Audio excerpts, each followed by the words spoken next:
Estamos de volta, né?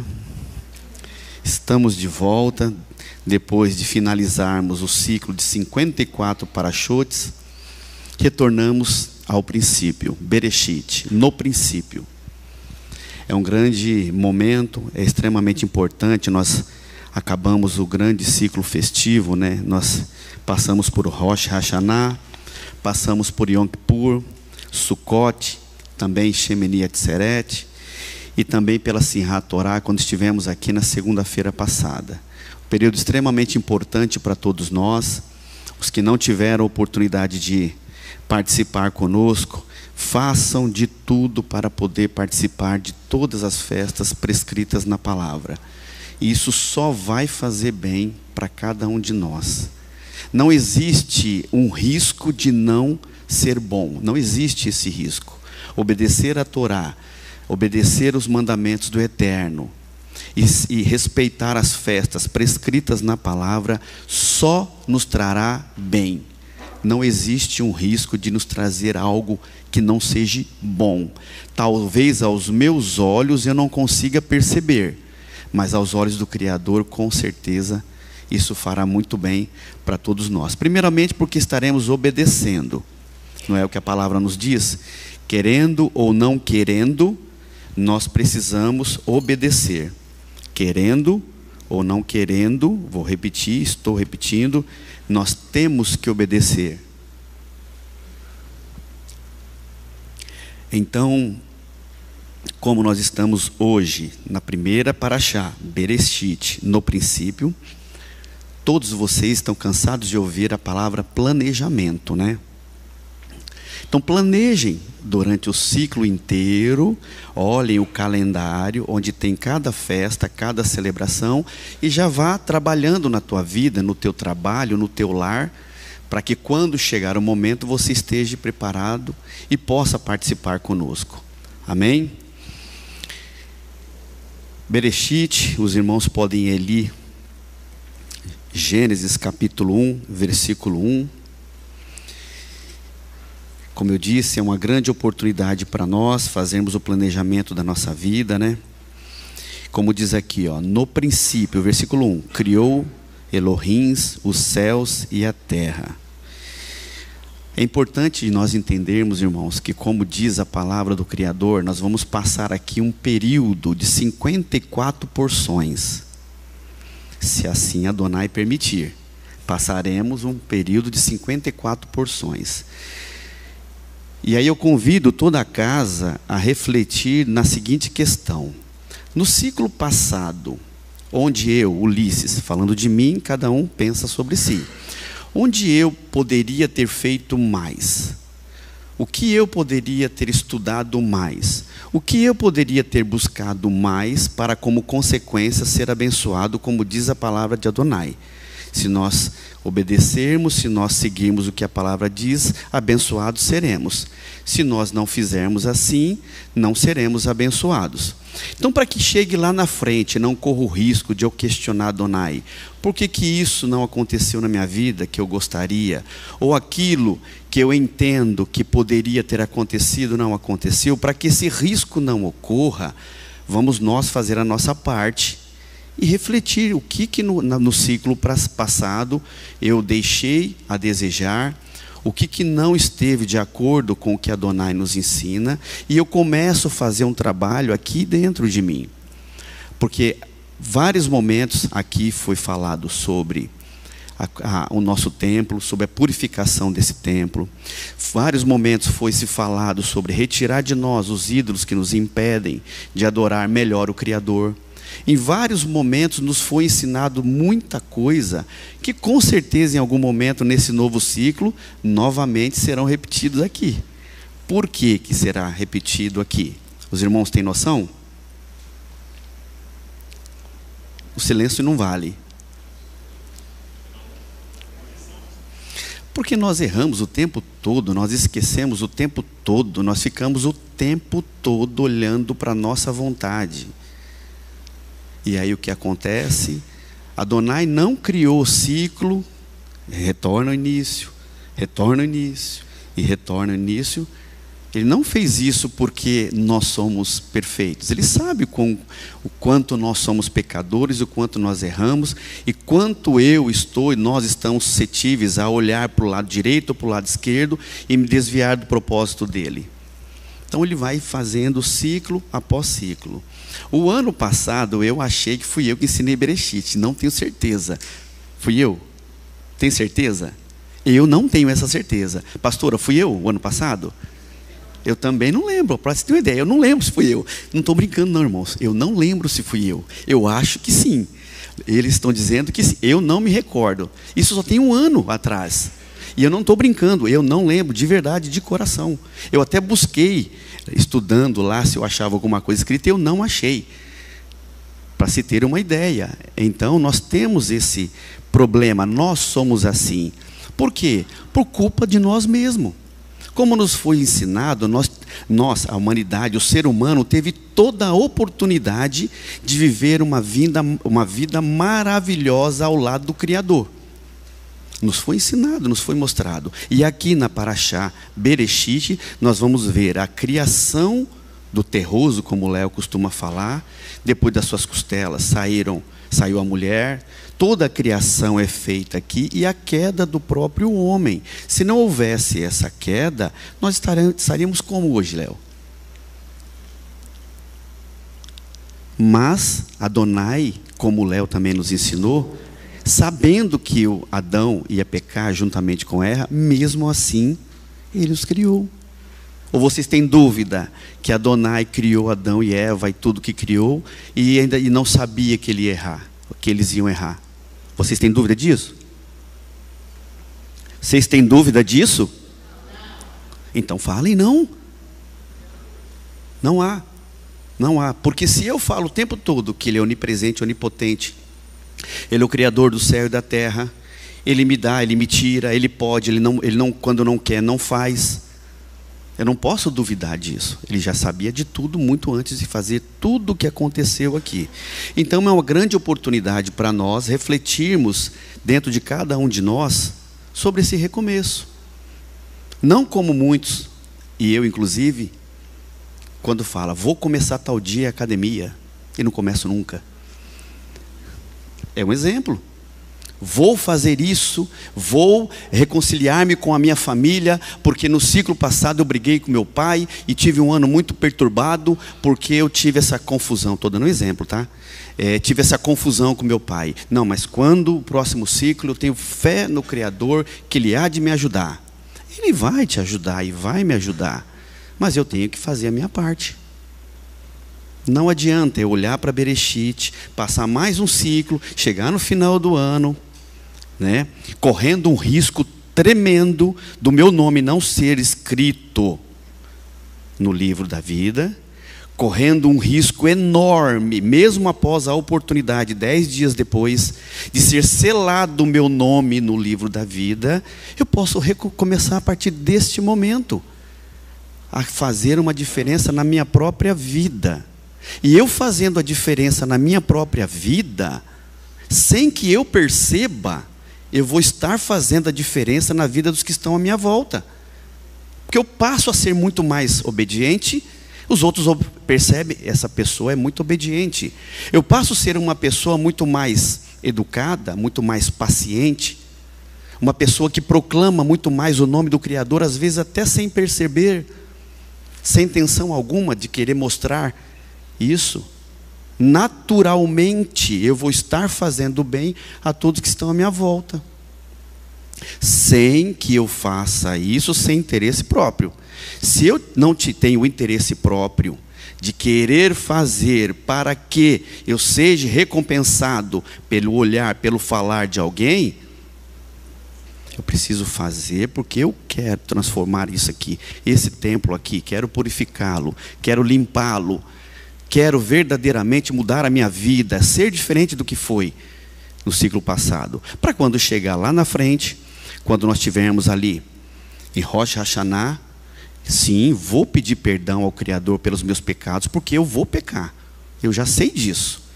Mas eu estarei muito mais em paz, porque o Criador vai ver em mim a luta que eu tive a todo momento de me tornar uma pessoa melhor, a luta que eu tive a todo momento em buscar a sua palavra, Ele vai ver isso em mim, vai ver a sinceridade no meu coração, com todas as minhas limitações, com todas as minhas dificuldades. Ele há de recompensar isso e vai recompensar.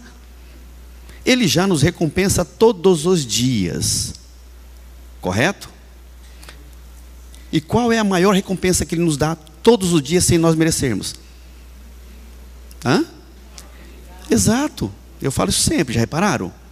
Porque eu sou muito grato ao Criador, estou vivo, então eu não posso parar de falar isso, eu tenho que agradecê-lo. E se eu não me dou conta disso e não agradeço ao Criador, porque agradecer tem que fazer parte da nossa oração.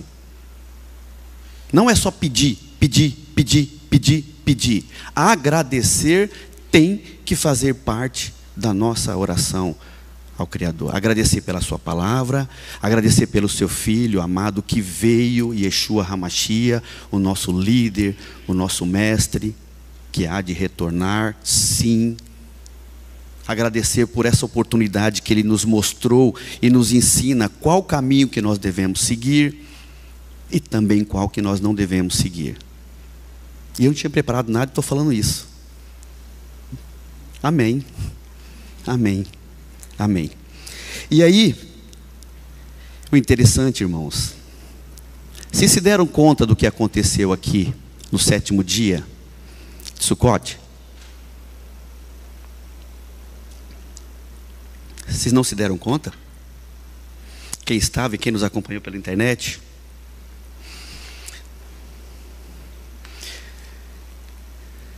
Se alguém quiser depois, ouça, veja, novamente pela internet. A celebração foi uma bênção. Baruch Hashem. A celebração foi muito bonita, boa. Mas Adonai nos deu uma palavra no 7º dia. Só lembra disso, pastora? A senhora não sabe? Eu vou ler aqui.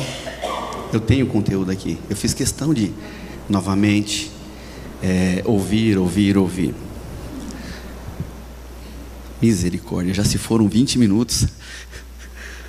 Vocês estão preparados para passar de meio-dia hoje? Amém, tá? Eu vou lutar para não passar. Não é um hábito meu, vocês sabem disso. Mas eu não sei não. São só 10 páginas que eu tenho aqui, mas a pastora vem à tarde e complementa tudo com certeza, né, pastora? Amém. A palavra que Ele nos deu foi a seguinte: porque a terra saca de fome e de ansiedade pelo Redentor. Por isso, nós não podemos negar-lhes a salvação, porque a carne sofre e luta contra as verdades espirituais.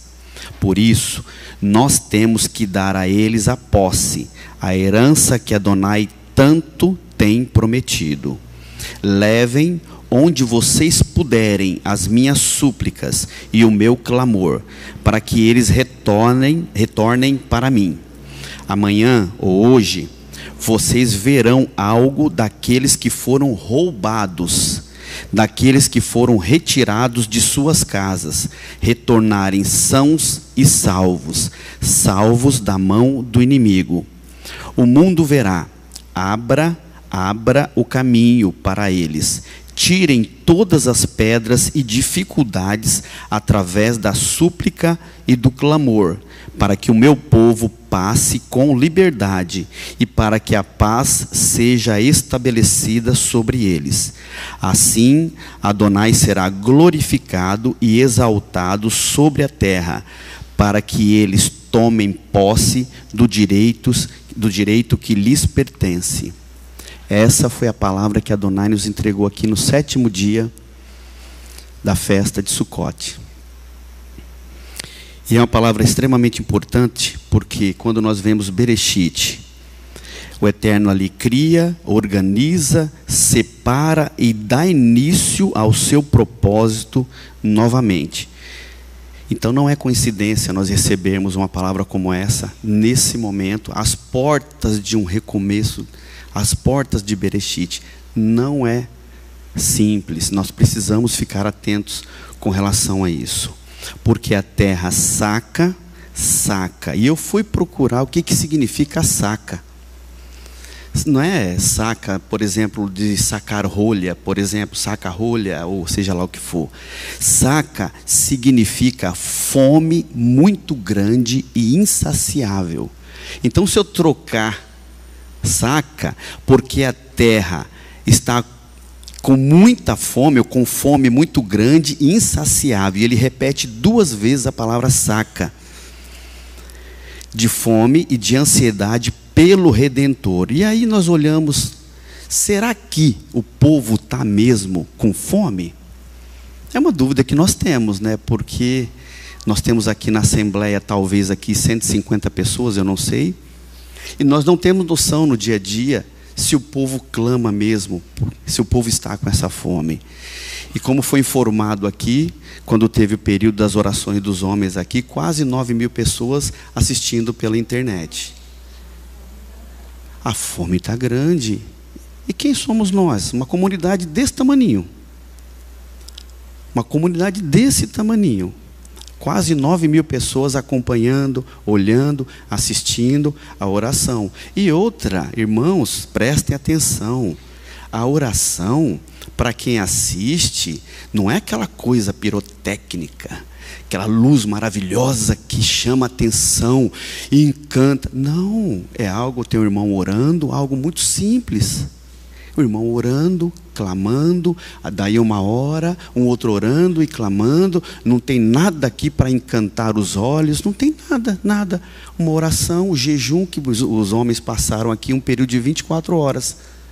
Então, se você analisa quase 9.000 pessoas olhando, é porque estão com fome. Não estão buscando algo que encante somente os olhos, é algo que preencha a vida, algo que realmente penetre a mente e penetre o coração.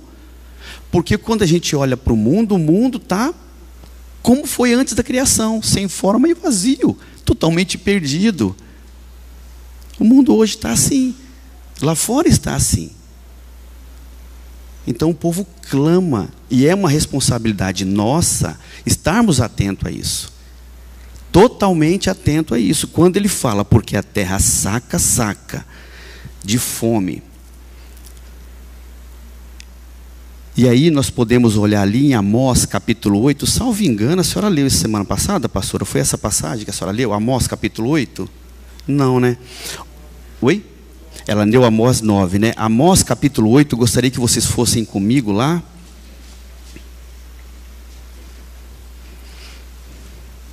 Amós 8, versículo 11. Amós, capítulo 8, versículo 11. Vem dias, diz o eterno Elohim, em que enviarei a fome sobre a terra.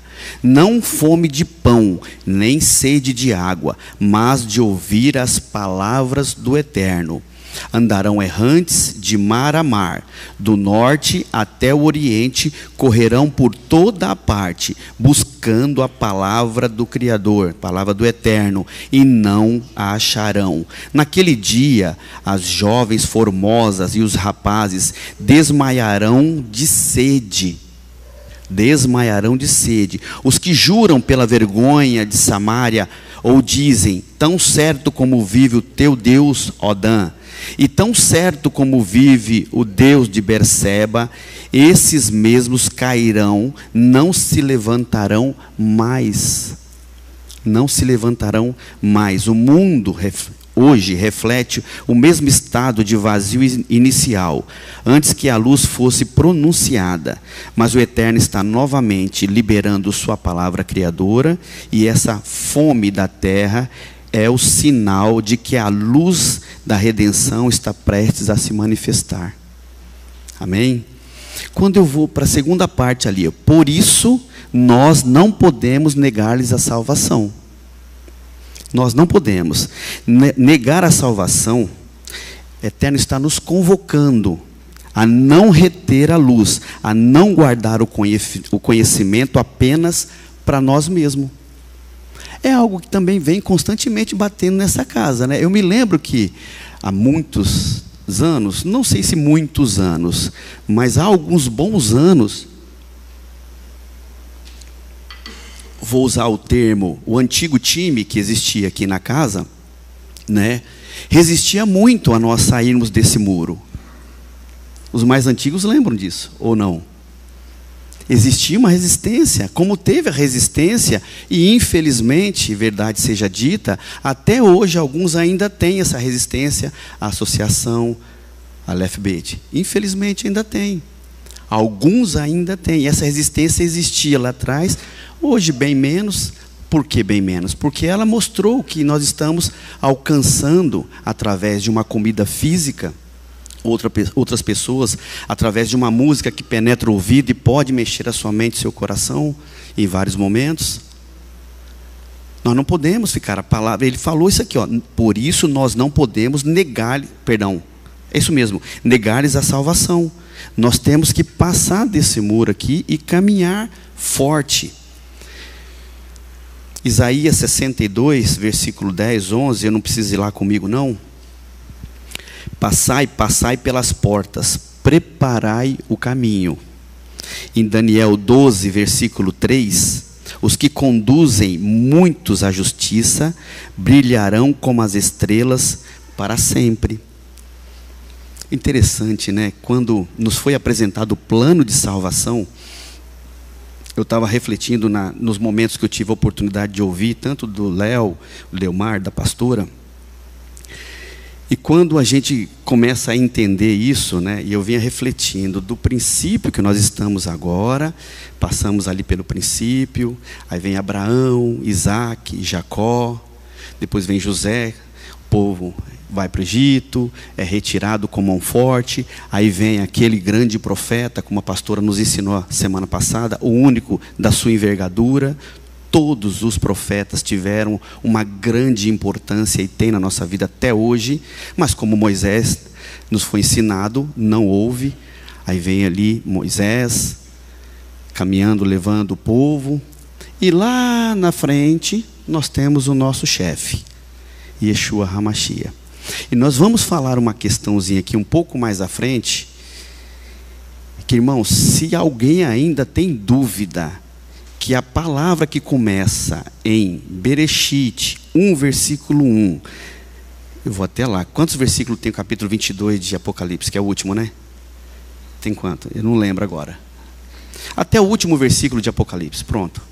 Que toda a palavra, ela é única, do começo ao fim, é tudo, e tudo está completamente ligado. Se ainda tem alguma dúvida, retorne os estudos, ouça novamente, busque na palavra esse entendimento, porque a palavra ela começa aqui na oportunidade que nós temos hoje e vai até lá em Apocalipse, e ela é única, ela era, ela é e sempre será. Sempre será. Terceiro parágrafo, porque a carne sofre e luta contra as verdades espirituais. A carne simboliza, irmãos, a natureza humana decaída, a nossa natureza pecaminosa, não é verdade? E a resistência que nós temos a todo momento à palavra de Adonai é gigantesca. Essa luta, como diz aqui nos ensinos, a pastora constantemente fala isso, o combate é inevitável. E o combate começa onde? Começa aqui em Bereshit. A partir do momento que Adão e Eva tomam a decisão de pecar, eles ali estão fazendo a sua vontade, não a de Adonai. Adonai não tinha determinado que não deveria fazer o que fizeram. Eles fizeram a vontade deles, pecaram, foram retirados dali. Mas Adonai, pela sua misericórdia, ainda montou o plano de salvação para que não só eles, mas toda a humanidade que viesse depois tivesse a oportunidade de adentrar a terra prometida, de ter a salvação. E para que isso ocorra, só depende daquilo que eu falei no começo, obedecer a palavra, com todas as nossas limitações e dificuldades. A luta entre a carne e o espírito começou em Bereshit, quando Adão e Eva escolheram ouvir a voz da serpente em vez da voz do Criador. Desde então, há um conflito entre a vontade humana e a vontade de Elohim. Porém, quem não percebe, aí sou eu falando, não estou lendo não. Porém, quem não percebe que combater a vontade do Pai, a gente já entra nessa batalha perdendo. Nós já entramos nessa batalha perdendo. Então, para que eu vou entrar numa batalha que eu já sei que vou perder? Não faz sentido. Como? Exato, exato. Gênesis 3, versículos 6 a 7. Nós lemos ali qual foi o erro. Gênesis capítulo 3, versículo 6. Vendo a mulher que aquela árvore era boa, Adonai já tinha explicado que não podia comer daquela árvore, né? Mas versículo 6, vendo a mulher que aquela árvore era boa para se comer, agradável aos olhos, o encantamento veio pelos olhos, e desejável para dar entendimento, tomou do seu fruto e comeu, e deu também a seu marido que estava com ela, e ele comeu. Então os olhos de ambos foram abertos, e perceberam que estavam nus. Juntaram, pois, folhas de figueira e cobriram-se. Então, ouvindo a voz, até o versículo 7, tá bom. Gálatas capítulo 5 também, só para a gente exemplificar isso. Gálatas capítulo 5, eu vou lá rapidinho com vocês. Versículo 17. Versículo 16. Gálatas 5,16. Digo, porém, andai no Espírito, e não satisfareis os desejos da carne, pois a carne deseja o que é contrário ao Espírito, e o Espírito o que é contrário à carne. Estes opõem-se um ao outro, para que não façais o que quereis. Se porém sois guiados pelo Espírito, não estáis debaixo da lei. As obras da carne são, aí vem toda a obra da carne que todos conhecem, leem constantemente.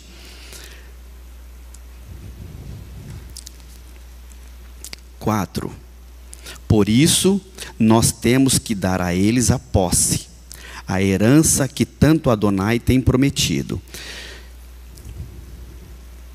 Dar-lhes a posse significa ensinar, conduzir e libertar os que ainda não sabem quem são, para que tomem posse daquilo que o Criador preparou desde o princípio.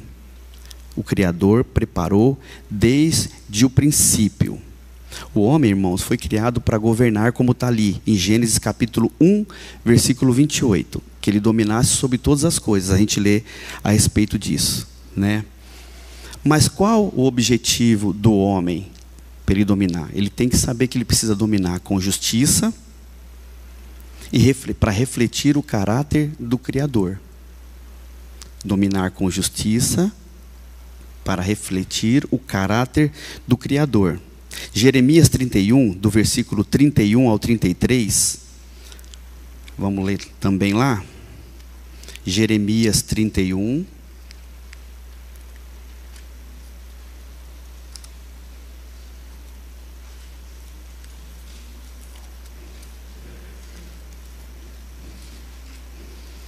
Versículo 31, Jeremias 31, versículo 31.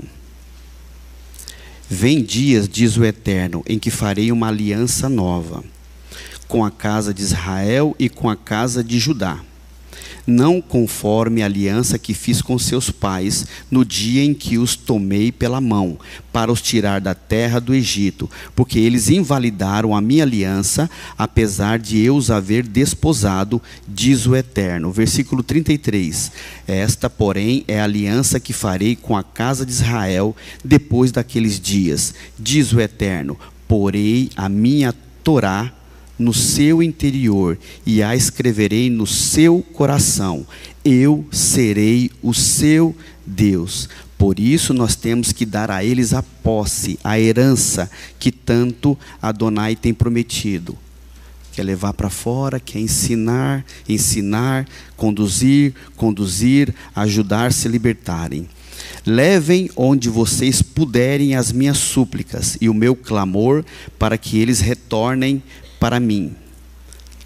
Vou ler de novo.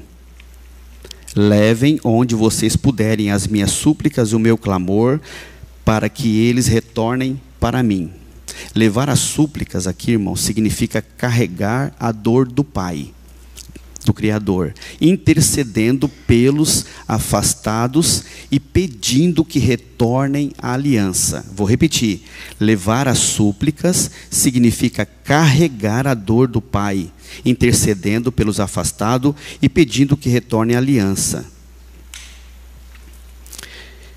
Esse é o chamado de todos os que foram enxertados, participar do clamor pela restauração de Israel e das nações.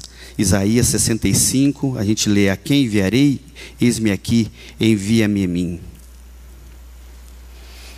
Amanhã, hoje, nós vamos ver algo daqueles que foram roubados, daqueles que foram retirados de suas casas, retornarem sãos e salvos, salvos da mão do inimigo. Essa é uma promessa de restauração. Roubados e retirados de suas casas, irmãos, simboliza os que foram afastados da presença do Eterno, seja pelo pecado, seja pela idolatria, ou pela opressão espiritual. Mas o Eterno promete trazê-los de volta, assim como restaurou a terra após o dilúvio. Adonai faz e nos dá oportunidade a todo momento. Faz e nos dá oportunidade. Jeremias capítulo 31, versículo 16 e 17. Estou aqui pertinho. Estou só passando para chegar num ponto. Jeremias 31, versículo 16. Assim diz o Eterno: reprime a tua voz de choro e as lágrimas de teus olhos, pois há galardão para o teu trabalho, diz o Eterno, pois eles voltarão da terra do inimigo, há esperança para o teu futuro, diz o Eterno, os teus filhos voltarão para os seus termos. Os teus filhos voltarão para os seus termos. O mundo verá. Abra o caminho para eles. Tirem todas as pedras e dificuldades através da súplica e do clamor, para que o meu povo passe com liberdade e que a paz seja estabelecida sobre ele. O Eterno aqui, irmão, está ordenando que nós venhamos a preparar o caminho da redenção, que nós façamos parte do seu reino com esse objetivo.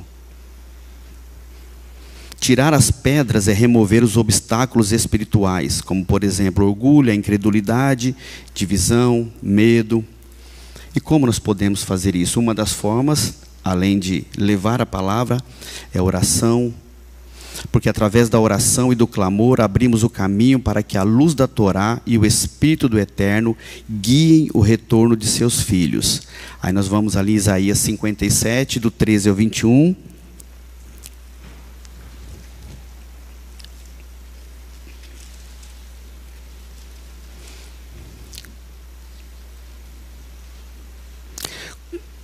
Isaías 57, 13. Quando clamares, livrem-te os teus congregados. O vento a todos levará, e a vaidade os arrebatará. Mas o que confia em mim possuirá a terra e herdará o meu santo monte.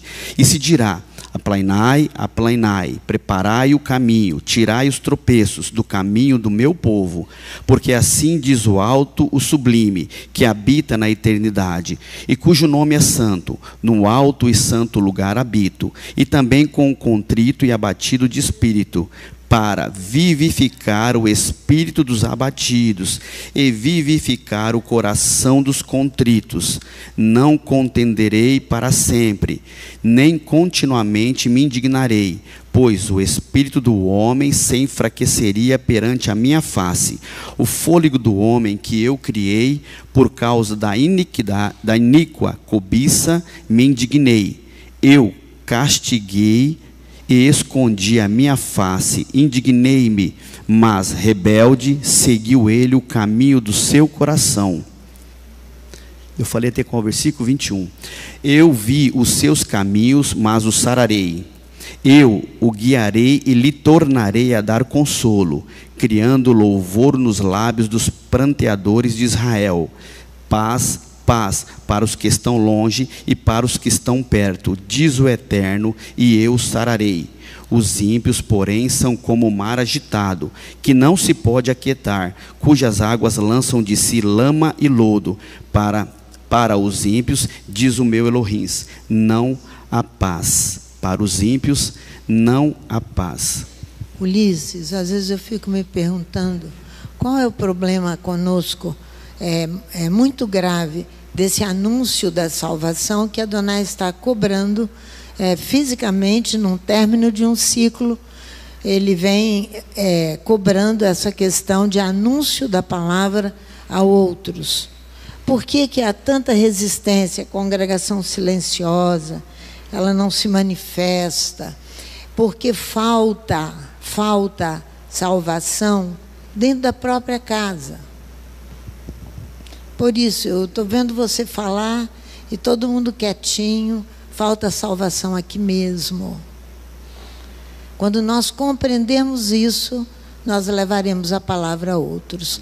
Lembra que em 2016, nós viajamos para Campina Grande, depois eu gostaria que a Larissa cantasse o cântico. Ali, os campos, o Espírito dizia, ali os campos estão brancos para a ceifa, para ceifá-los. Precisava de que alguém se levantasse anunciando a palavra, alguém de lá, sim, alguém das congregações de lá. Ninguém nem nos recebeu. Isso foi em 2016. Quanto tempo se passa? Quantos anos até aqui? 9 anos? 9 anos. 9 anos. Nós trouxemos, depois disso, pessoas de lá para cá, para vir aprender o retorno. Nada resolveu. Adonai veio e feriu. Nós temos que abrir os nossos olhos para que não aconteça conosco. Vocês viram pessoas de lá, líderes de lá, que vieram aqui e não adiantou nada. Eles não entenderam do retorno. Então, Adonai continua nessa insistência. Porque eu estou vendo você falar educada. Eu não tenho esse polimento de vocês. Eu não tenho. Não tenho, porque falando claramente com a congregação, é porque falta salvação aqui dentro. Que quando eu entender isso, eu vou sair correndo para que outro entenda também. Aonde eu não posso ir, eu tenho que orar. Onde eu não posso entrar, mas eu preciso disso. Paulo diz isso, escrevendo aos Coríntios. Sim. Vai lá, primeiro aos Coríntios, capítulo 11. Olha lá para vocês verem. 1 Coríntios 11? 11, 1 aos Coríntios 11. Por isso que nós vamos tratar de tarde com esse assunto. Não é exatamente esse aqui, mas o que está de errado em nós? Que nós não conseguimos fazê-lo, hoje não conseguimos dar bom testemunho nem para o nosso vizinho. Olha aqui, 1 Coríntios capítulo 11, o versículo 27, vamos começar ali. Portanto, qualquer que comer o pão ou beber o cálice do Adão, estamos falando ali de Pêssah já, indignamente será culpado do corpo e do sangue do Adão. Você comeu indignamente. Examine-se o homem a si mesmo, antes de comer deste pão e beber deste cálice. Pois o que come e bebe indignamente, ele come e bebe para a sua própria condenação. Porque ele não quer conhecer, ele não quer abrir o coração, não discernindo o corpo do Adão. Por causa disto, há entre vós muitos fracos e doentes, e muitos que dormem. Muitos fracos, por causa disto, há entre vós muitos fracos e doentes e muitos que dormem. Mas se nós julgássemos a nós mesmos, não seríamos julgados pelo povo lá fora, pelo público lá fora, que não recebe a palavra. Não seríamos julgados, mas quando somos julgados por Adonai, somos disciplinados pelo Adão, para não sermos condenados junto com o mundo, que está sendo condenado por Adonai. Quando você começa ali, aqui a Paraxá de Bereshit, nos dando uma outra oportunidade a esta casa e a todos que estão conosco na internet, a Paraxá começa: Bereshit bar Elohim zet hashamayim vet haaretz. 7 palavras. A frase mais revolucionária que se pode conceber. Por quê que ela é tão revolucionária? Quando você começou a Paraxá, aí, as 7 palavras já proclamam aqui a queda das divindades adoradas pelas nações da terra. Adoradas, então, há em nós um Deus dentro de nós que já sofreu a sua queda no início da criação. E nós ficamos iguais uns bobinhos. Já sofreu a queda no início, quando você começou. Então, por que que eu continuo com esse Deus dentro de mim, adorando? Por que que eu não julgo a mim mesmo? E deixo Adonai fazer a obra em mim, começar em mim. Então, tem que acontecer para chegar. O que ele está exigindo? Que vá, tire a pedra do caminho do outro. Ele tem que passar para encontrar Adonai. Mas eu posso ser a pedra ali. Porque não é isso que você está falando? Exato. Então, se eu não cooperar para tirar a pedra, eu posso ser a pedra que atrapalha a pessoa. E isso eu preciso tomar cuidado na minha vida. Eu posso estar sendo uma pedra na vida de uma pessoa e nem percebo isso. Por falta de atitude da minha parte, por falta de zelo da minha parte, por falta de tudo aquilo que Adonai nos mostra que nós precisamos aprender e evitar. Eu posso estar sendo uma pedra, ao invés de ser aquele que ajuda a obra a limpar o caminho para que outros que ainda não enxergaram, outros que ainda não entenderam, continuem e consigam caminhar. Imagine se de um dia para o outro aparece aqui 1% desses 8 mil. Não cabe. Não cabe. Como que faz? Estaremos preparados para sermos alguém que o coopere com eles? Quando a pastora menciona... Exato, esse que é o ponto. O que eles mesmos vão lançar sobre nós de pedras, de essa dificuldade que você não quer. Não quer. Não quer por quê, pastor? É o que aconteceu em Campina Grande quando nós fomos lá. Eu fui com uma pastora lá, 2 vezes nós fomos, né? Duas vezes. Nós fomos lá, teve uma pessoa lá que no primeiro momento parecia que estava sendo levantada, não é verdade, pastora? Mas no momento que foi lhe apresentado com clareza qual caminho que ele tinha que seguir para ir tirando a pedra dos outros, desistiu, porque aí veio o confronto com a sua vontade própria. Para vocês terem uma ideia, eu vou resumir o resumo do resumo do resumo do resumo. Bendita a hora que eu deixei meu celular com eles, né? E lá tinha uma pessoa que estava tentando se livrar do homossexualismo. Ele era um ex-travesti, a pastora sabe, ele fez operação, tirou as mamas, tirou tudo. Estava tentando abandonar essa vida e estava lá junto com esse pastor. E a confusão foi tamanha que eu comecei a receber mensagem de um acusando o outro e o outro acusando o outro. Mas eu não ouso falar as palavras que o pastor falava do outro, e o outro falava do outro, tamanha a confusão que virou. E por que chegou a esse nível? Simplesmente porque no momento que foi apresentado o trabalho que é, a dificuldade que é, o desafio que é, o que eu tenho que ceder, o que eu tenho que me humilhar, o que eu tenho que me rebaixar para ajudar, não, isso eu não quero, porque eu já sou isso, eu já sou aquilo, eu não preciso disso, eu não preciso daquilo. Não adianta, não houve transformação. Houve uma falsa transformação. Talvez até Adonai lhe deu a oportunidade, né, pastora? E deu a oportunidade que ele abrisse os olhos. Mas ele não quis, eles não quiseram e não durou absolutamente nada aquilo. Não durou nada, nada. Nada, nada, nada, nada. Oi, pode falar no microfone.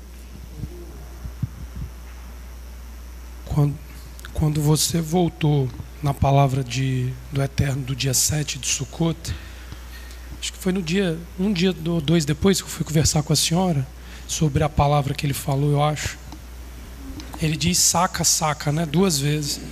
Interessante que No dia 7 de Sukkot era a véspera do Shemini Atzeret, aniversário de 2 anos da invasão do Hamas em Israel. Logo depois da invasão do Hamas em Israel em 23, em novembro, nós fomos lá representando a congregação. Você lembra disso? Qual foi a palavra que ele disse para nós lá, depois do 7 de outubro de 2023? Saca e saia.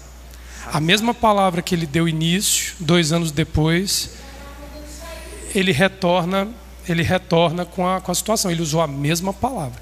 Só que a palavra que ele disse para a gente lá, eu anotei aqui na época, eu achei o anotado de 2 anos atrás. Como já foi testemunhado anteriormente, pastora que ensinou isso, a palavra hebraica saca, ela é ambivalente. Um dos significados é ter fome no português que você colocou. No hebraico, ela significa tomar para si o próprio salário, assalariar-se, recompensar-se. E não tem conexão com o convencional termo receber salário financeiro de terceiros após a execução de uma função. Por exemplo, isso, você me contrata para limpar a sua casa e eu vou lá requerer o meu salário. Não.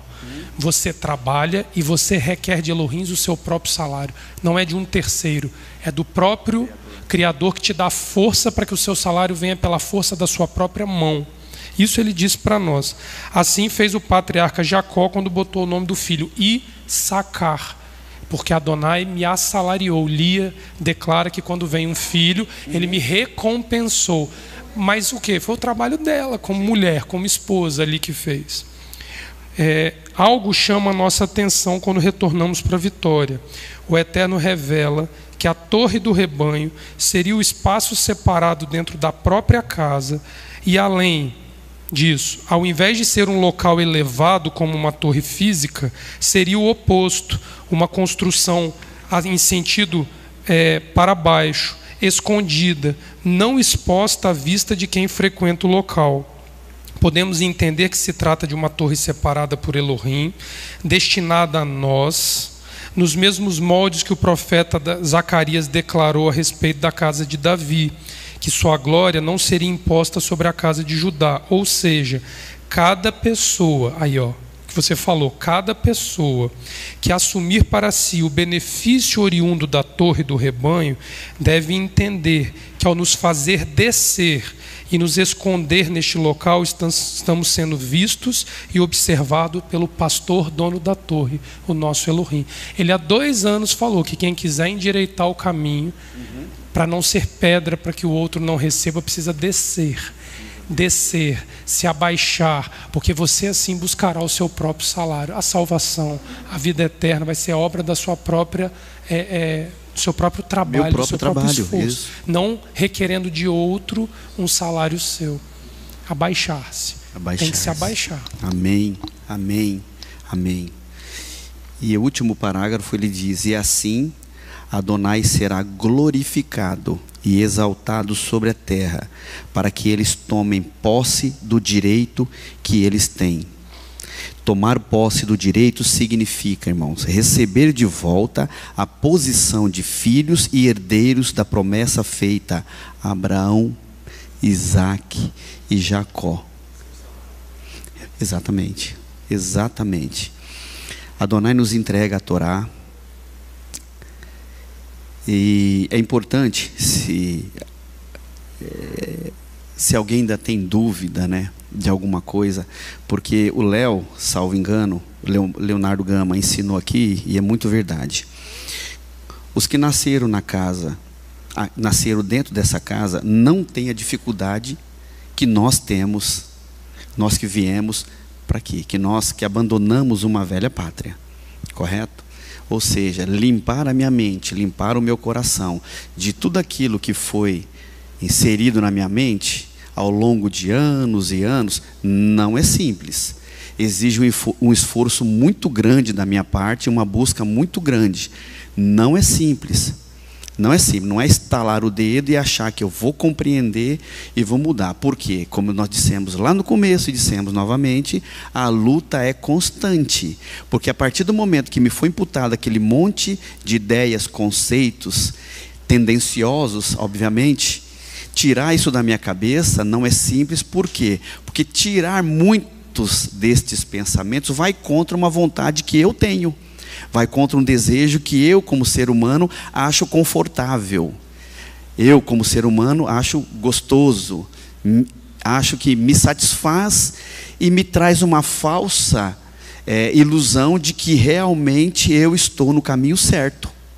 Me traz essa falsa ilusão de que eu estou no caminho certo. E aí, quando se apresenta a verdade, como foi apresentado aqui, né? Irmãos, se alguém tem dúvida, o Léo não fez isso no presídio, a pastora não fez isso semana passada. Eu peço licença aos dois que já ensinaram isso para eu fazer. Abram Deuteronômio capítulo 18, 15. Os dois leram esse versículo, mas eu vou mostrar para vocês uma coisa. Deuteronômio 18, versículo 15.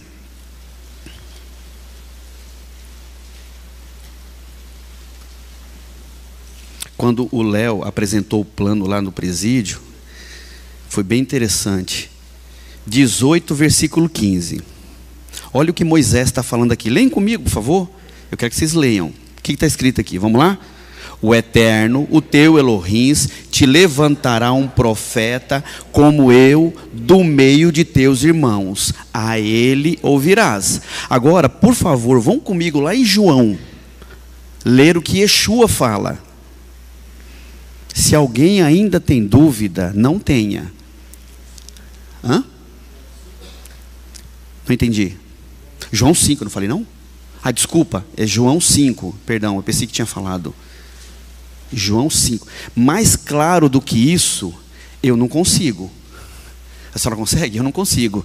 Mais claro do que isso, eu não consigo. João 5, cadê?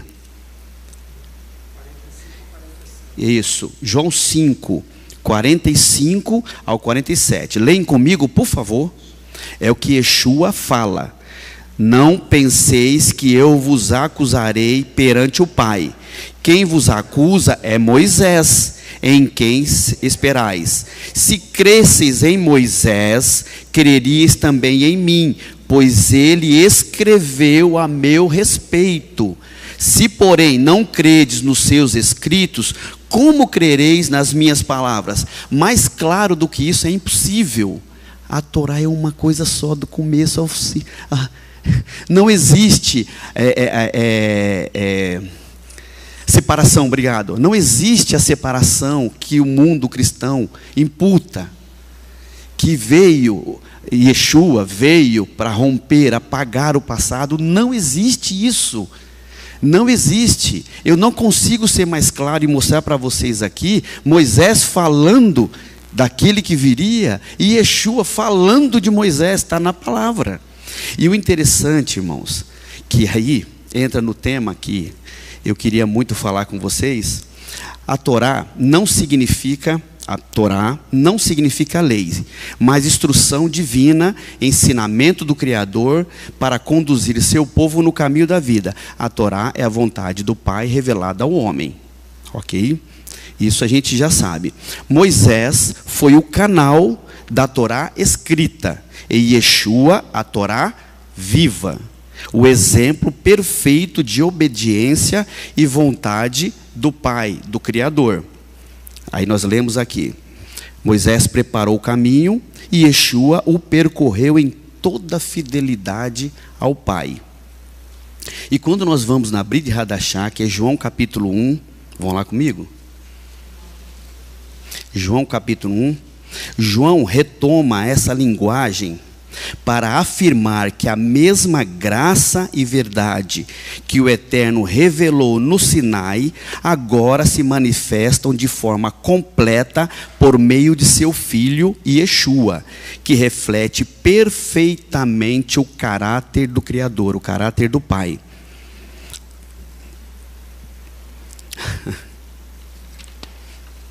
Quando nós vamos ali, na primeira aliança, que é chamado de Antigo Testamento, ou também Velho Testamento, mas na primeira aliança, graça, que nós vemos ali, por exemplo, quando Moisés diz, achei graça aos teus olhos, faz-me conhecer teus caminhos, por exemplo, Salmo 84, versículo 11, Adonai dá graça e glória. No Antigo Testamento, a palavra original é reim, que é transliterado do, eu acho que é assim que fala, Keren, é isso mesmo? Karen? Só rei, obrigado. Né? E ela deriva do verbo Hanan, que significa mostrar favor, ter compaixão, conceder benevolência, agir com bondade. Né? No pensamento hebraico, graça, rei, recede, é o favor ou bondade concedida livremente por Adonai, geralmente a alguém que não tem méritos próprios, nós nunca temos, né? Mas é alvo do amor, da paciência e da fidelidade divina. É a inclinação benevolente de Elohim em favor do homem. Portanto, na Bíblia, no Antigo Testamento, graça é favor imerecido, mas também aliança e fidelidade. Estou lendo bem devagar. Não é apenas perdão, mas ajuda, cuidado e proteção contínua do Eterno sobre quem anda em seus caminhos. Quando nós vamos para o chamado Novo Testamento, ou Segunda Aliança, né, ou Segundo Testamento, a palavra original é charis. É uma palavra grega que os tradutores usaram para representar o conceito hebraico de reino. Ela foi utilizada para representar o conceito hebraico de reino. A raiz vem do verbo shairu, não sei como que pronuncia, que significa alegrar-se, regozijar-se. Charis originalmente expressava, irmãos, beleza, favor ou generosidade que produz alegria. No contexto bíblico, isso que a gente precisa prestar bem atenção, no contexto bíblico, charis mantém o mesmo sentido hebraico de reino, no contexto bíblico. Favor, bondade, benevolência gratuita. Salvação, exatamente. Mas no ambiente helênico ou histórico da Grécia Antiga, os escritores da Brit Hadashah ampliaram o termo para expressar a ação do Eterno através da salvação, que nós aprendemos semana passada, para quem não sabia, que é o quê? Yeshua. Yeshua significa salvação, trazendo perdão, restauração, força para viver segundo a Torá e a alegria de ser reconciliado ao Pai. Completamente diferente do que a gente vê no desenho aqui, né? Uma cruz rasgando a Torá ao meio, correto? Completamente diferente. Nós vemos lá em Lucas 1, versículo 30, não temas, Miriam, porque achastes graça, Sharim, diante de Elohim. Em João 1, é porque não dá tempo, por isso que eu estou passando rápido, irmãos. João, que é a Brit Hadashah desta porção, 1, versículo 14 e 17. Cheio de graça e verdade. A graça e a verdade vieram por meio de Yeshua. Ou seja, irmãos, charis é a mesma reim hebraica, vista agora em ação viva e redentora por meio do Messias. Não é um conceito novo, mas a continuação da graça que sempre existiu, agora personificada e ensinada em Yeshua, encarnada. Eu estou falando com calma para que não haja dúvida. Se alguém ainda tem uma lembrança da velha pátria, ainda faz confusão, quando nós buscamos o que Adonai fez aqui, nesta palavra, Ele não separou, Ele não trouxe um novo conceito, Ele não trouxe. Porque quando nós olhamos assim, Levi, bota rapidinho ali, fazendo um favor, cadê o Levi? Põe lá para mim, é você que está aí? Põe aí, um resumozinho para vocês entenderem de uma vez por toda, o Levi sabe, entenderem de uma vez por toda que a tal graça que é pregada no mundo cristão não tem nada a ver com o que está aqui na palavra. De fato, houve sim me ajuda a procurar a palavra, uma intenção de desviar do caminho, ao invés de tirar a pedra e contribuir para seguir o caminho. Houve uma intenção pelos interesses próprios, pelas vontades próprias e pela não vontade de combater a vontade do Pai. Ali, rapidinho. Relação e continuidade entre o rei e o Charis, que é a mesma coisa que está no Novo, é a mesma coisa no Antigo, na primeira e na segunda aliança. Aspecto Antigo Testamento e Novo Testamento. Está claro para vocês aqui? Sim ou não? Tenta aumentar aí. Tá bom. A língua no Antigo Testamento, hebraico. No Novo Testamento, foi escrito no grego. Significado: favor, benevolência, compaixão. Significado de Charis: favor, benevolência, dom gratuito. Origem: a ação de Adonai em favor do homem. Ação no Novo Testamento, ação de Adonai por meio de quem? A salvação, que é Yeshua. Função: preservar, instruir e proteger. Qual é a função no Segundo Testamento? Restaurar, ensinar, fortalecer. A ênfase: a fidelidade de Elohim à sua aliança. No Novo Testamento, a fidelidade de Elohim cumprida e revelada através do seu Filho. Então nós estamos falando do quê? São duas coisas diferentes? São. O assunto é o mesmo. O conteúdo é o mesmo. O objetivo é o mesmo. A intenção é a mesma. Não há separação, não há divisão. Não há como eu ainda ter dúvida a respeito disso. Não há. Consegui ser claro? Consegui, irmãos? Não consegui. Eu consegui ser claro? Eu consegui ser claro? Amém. Amém. E olha só, irmão. O importante é entender que é o seguinte: diferente do que pregam, a graça não é uma autorização para pecar. Vou repetir. A graça que pregam, né, e alguns entendem, aqui nós estamos falando, né, na realidade, perdão, ela não é uma autorização para pegar. Eu estou no tempo da graça, agora Jesus veio, me salvou, então eu posso.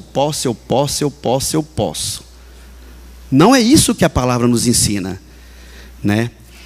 A graça não é uma autorização para pecar, mas um dom que ensina e fortalece o justo a permanecer fiel. Ela ensina o justo a permanecer fiel. O Salmo 145, versículo 8 e o versículo 9, resume o caráter da graça em ambas as alianças. Salmo 145, vamos lá comigo?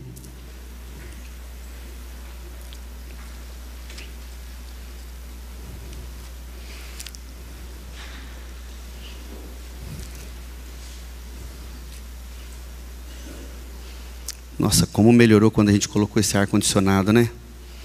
Porque eu não ouço aquele sino chato que está batendo agora. Bem fundinho. Vocês estão ouvindo ele? Chatinho ele, mas eu ouço baixinho. Salmo 145, versículo 8 e versículo 9, como eu disse, resume bem em ambas as alianças. Versículo 8.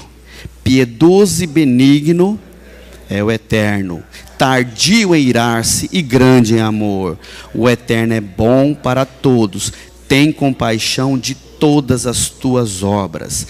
Então, irmãos, olha só, a graça é eterna, pois procede da própria natureza do Criador.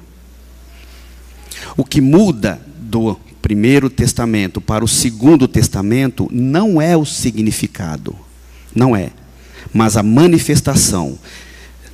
Na primeira aliança, a graça era revelada em atos e palavras. Na segunda aliança, na Brit Hadashah, a graça se torna visível ensinável através de Yeshua, o Filho obediente. Em ambos os casos, o objetivo é o mesmo. Em ambos os casos, o objetivo é o mesmo: restaurar o homem e conduzi-lo de volta à vontade do único Elohim. Amém? Consegui ser claro?